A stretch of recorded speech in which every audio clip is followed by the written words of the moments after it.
Now, what is implantation bleeding? Does such a thing exist? The implantation bleeding is widely discussed as a possible early sign of pregnancy, described as light spotting when a fertilized egg attaches itself to the uterine lining. And when does it occur? It occurs typically 6 to 14 days after ovulation and just before the expected period. What is the physiological explanation? And it is that the embryo, when embedding itself into the endometrium, may disrupt small blood vessels, causing minor bleeding.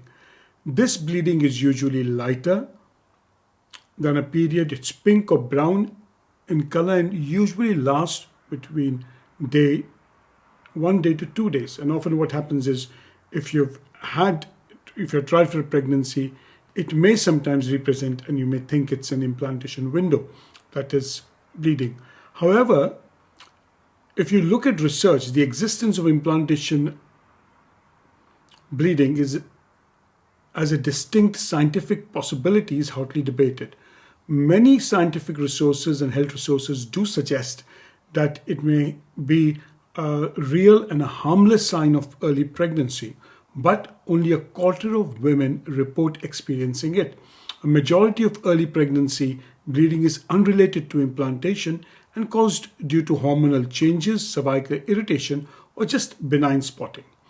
Now, crucially, if you look at the scientific evidence, there's a 2023 prospective study that tracked women who were trying to conceive using hormone measurements and diaries.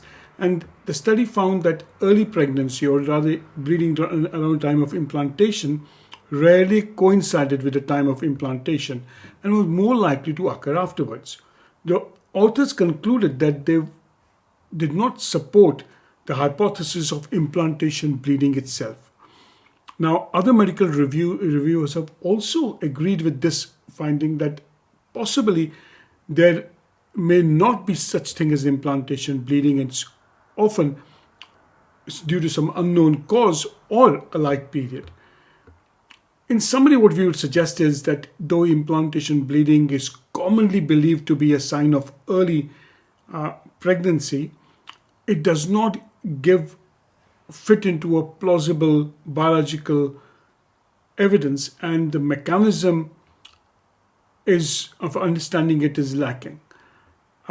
Often, much of these spotting is temporarily, may not be linked to implantation, and often may be benign, and there may be no cause to worry about it.